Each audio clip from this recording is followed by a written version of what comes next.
Hey guys, I am back and I have got something new and fun and different for you today. I thought that it might be fun to take you with me to design a new product for my handmade product business. If we haven't met before, my name is Melissa. I run a brand design studio by day and a handmade product business by night. And so this product that we would be making today would be for that handmade product business. Let's get started. What I'm hoping to make here today is a gel plate print of kind of the silhouette of Picacho Peak in Tucson, Arizona. Sorry if I'm saying that wrong. I have some previously pulled backgrounds here on little 6x6 pieces of paper. And so I actually pulled a handful that I thought might make some nice backgrounds for this mountain scene. So I'm gonna try my hand at it here and see how it turns out. I have not done this in several months, and so we'll see how long it takes me to warm up. So I'm gonna start off with this one, and what I'm gonna do is I have already cut these stencils, and now I want to try to show the mountain range from the south, because if you live in Tucson, that's how you would see it most often. And so I'm gonna actually flip the stencil because it's going to end up printing the reverse of whatever it is, because we're gonna flip this. And so, you know, there's really no right way to do gel plate printing, but what I like to do is I just like to put paint smack, there we go, smack on the roller and go from there. I find when I put it on a palette, it's like I don't get enough to cover the space. And so I'll kind of, sorry, I'm like doing this where you can't even see it. Can you tell I'm a newbie to this whole follow my process thing? I kind of dab the colors right on the roller, and then we'll just roll them right on here. Now, I can already tell, I don't think there's enough variation here. Now, see how that's kind of a blob? I'm gonna attempt to spread that blob out a little bit. And that's really blobby right there. It's hopefully, I kind of picked my least favorite background to start with, which is probably the good little rule of thumb. Okay, so I've kind of rolled in my color, and now sometimes I do more of a mix of colors and sometimes I don't. When I'm kind of trying to place it at a certain point, I kind of like to, rather than put the paper on top of the plate, I would rather flip the plate onto the paper.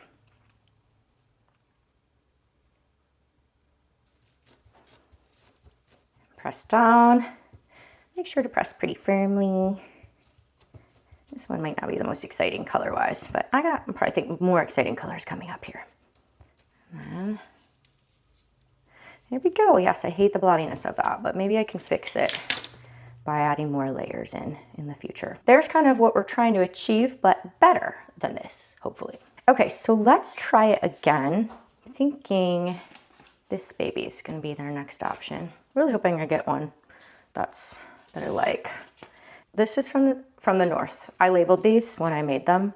So this is how I want it to turn out. So I'm gonna do it like this. So I'm thinking green and purple on this, because I'm a little afraid of trying the same type of combo that I did before, because I don't like how that one turned out, and I don't want to ruin all of my prints, because I think some of these are like super promising.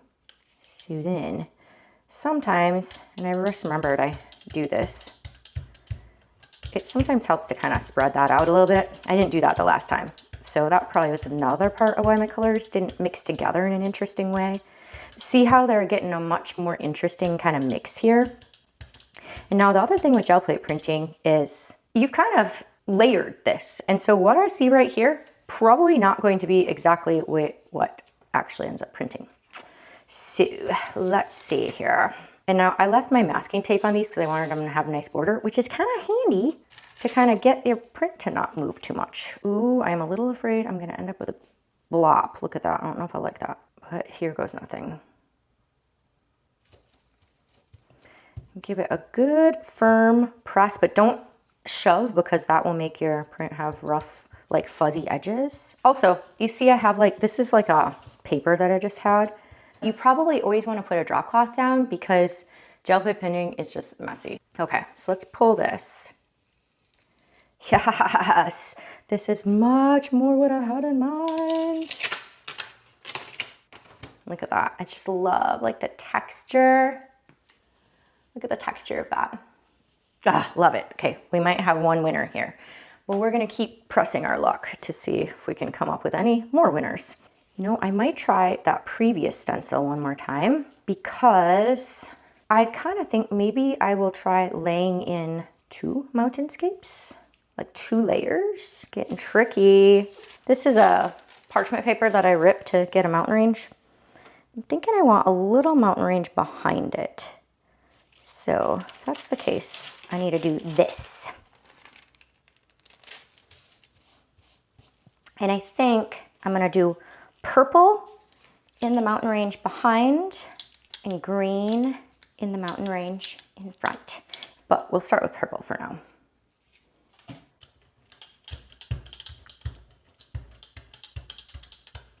I kind of love the randomness of gel plate printing. Like, I find it helpful to go in with like a loose plan and then let it go where it takes you. The other thing about gel plate printing is the paint dries really fast on here. So you kind of got to work quickly. Unless you use like a retarder, which I do sometimes have that, but I honestly like to use paint straight from the tube. And so it's hard to add retarder to the tube. Okay, so this is gonna end up over there. So I want this guy kind of right there. Ooh, I hope I made it over the border. For the actual printed print of this, I may need to do a tiny bit of Photoshop touch up. Ooh, that looks good though. I was a little afraid it wouldn't show up on the pink, but it did. Now I gotta set this guy aside because it needs to dry a little bit more before I can put that second layer on. I think I want to do this one again on this other. This one I think I want to be, I don't know, do I want it more purple or do I want it more green? I'm hoping for a mix.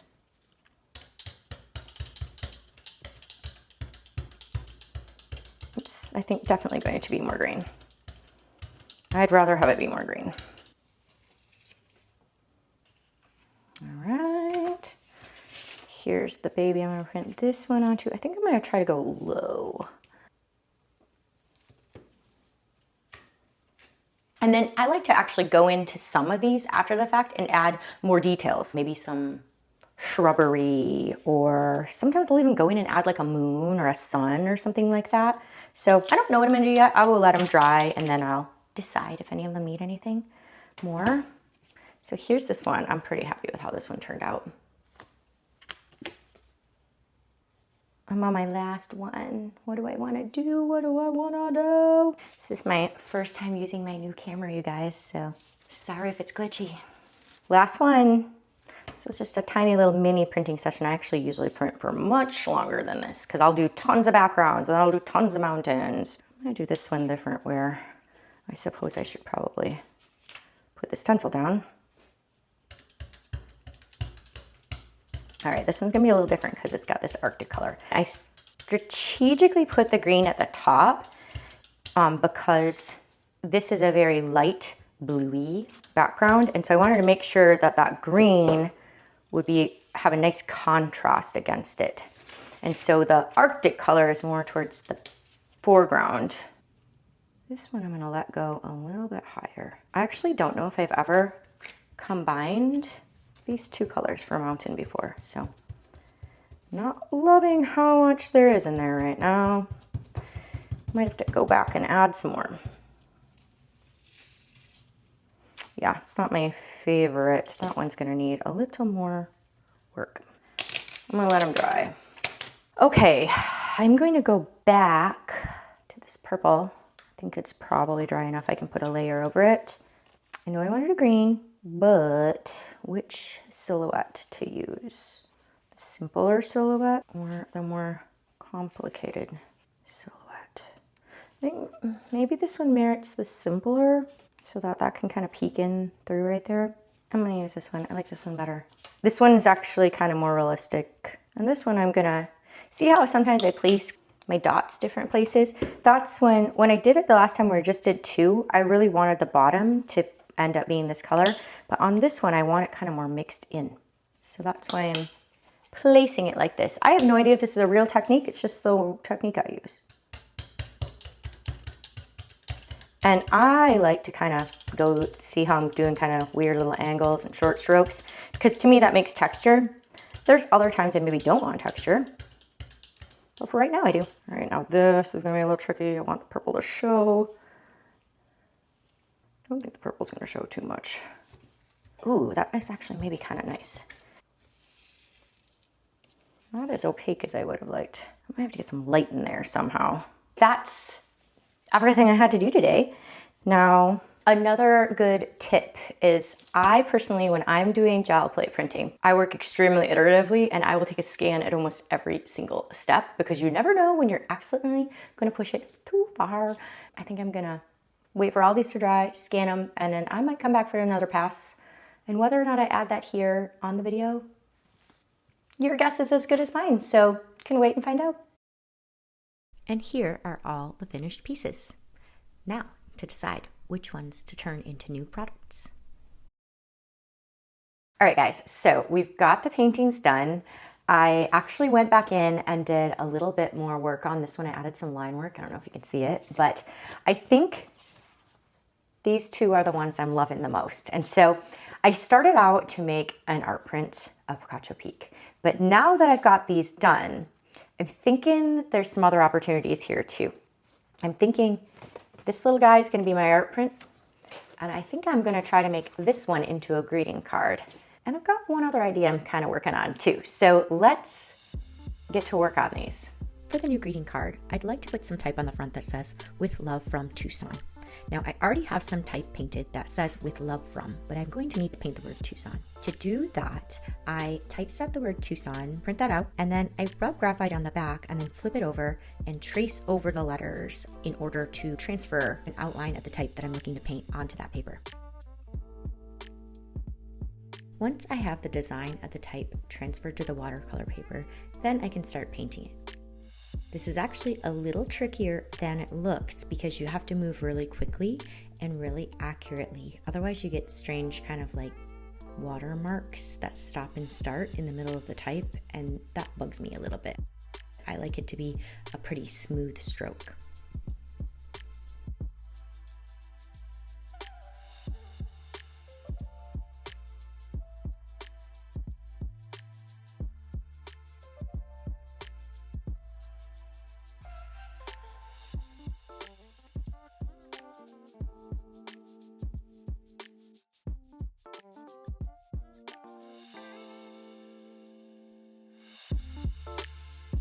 Next, I work on editing the original artwork.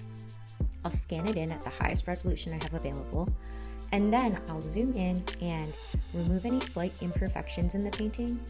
Now, I'm careful not to remove too much imperfection because that's the joy of it being a real painting, that there are beautiful imperfections, but I remove little things that are kind of bugging me or distracting me.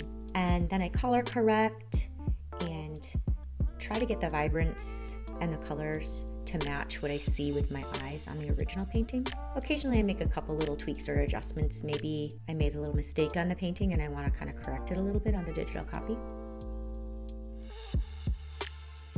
Since I originally painted this as a 6x6 painting, I need to do a little bit of creative editing to get it to be tall enough to fit the format of an A2 card. I used some features here in Photoshop to clone some additional background, which thankfully is not going to show very much because the type will be overlaid on that. The main part of the painting still stays intact.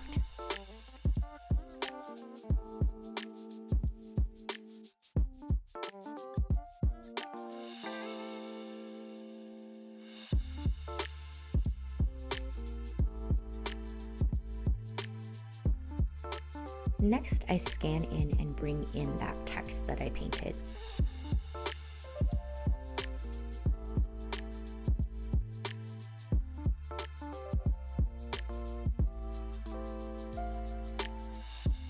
Because of the nature of watercolor, with the edges always being a little bit organic, I like to come in and do some fine-tune editing just to clean them up. It's a fine line of doing too much where it starts to look over-processed, but I just like to clean things up slightly so that they look a little bit clean and crisp and not messy.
Then comes the fun part of getting to try different colors on the type to see which blends the nicest with the painting and helps feel just cohesive throughout the whole painting.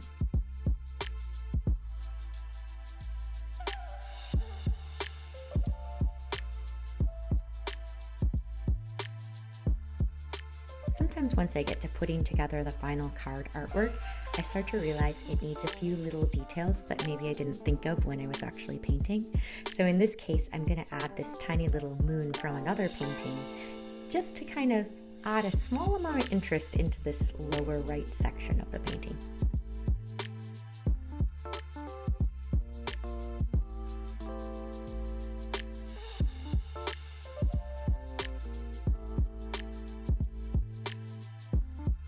Finally, we need to create the print file, which is pretty easy because it's just popping the final art into a template I already have made.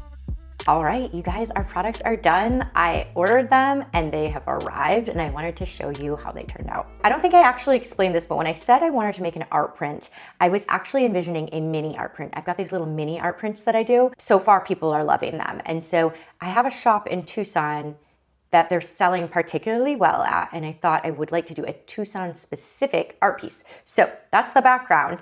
Here is how our little mini print turned out. It's a little 4x4. I actually do have a couple that I left on my website, so if you don't feel like shopping locally in Tucson, you can order them online. These guys are going to be, for now, exclusively at Why I Love Where I Live in Tucson. So that's the little mini art print, and then here is how our greeting card turned out, with love from Tucson, with the more kind of softer artwork. I'm super excited about it. I've actually wanted to do this for quite some time, so I'm excited to finally ship these off to them. And they're gonna be a surprise. I shared one thing with them, but I didn't share all of these. So they'll be getting these items as a surprise. And then the last thing that I alluded to, but I didn't all the way tell you that I was going to make is I have been obsessed with turning these little mini prints into magnets. And so I now have a Tucson specific magnet. I'm gonna hold just a couple of these back on my website too. I'm shipping the bulk of the inventory off to Why I Love Where I Live in Tucson, but I will hold just a couple of each back on my website just in case you guys wanna order them. So they should be live by the time this video launches. So anyway, that's how they all came together, and I'm so excited to ship these off. So that is the process in a nutshell. I really hope you guys enjoyed that. If you did, please tell me in the comments if you want to see more, and maybe I'll do some more of this. It was kind of fun talking to you guys through the process. Hopefully I'll get better doing that. Better at doing that if I do it more often. Anyway, thank you guys so much for watching, and as always, please like and subscribe. Just really helps my channel grow a little bit. We'll see you guys next week. Bye.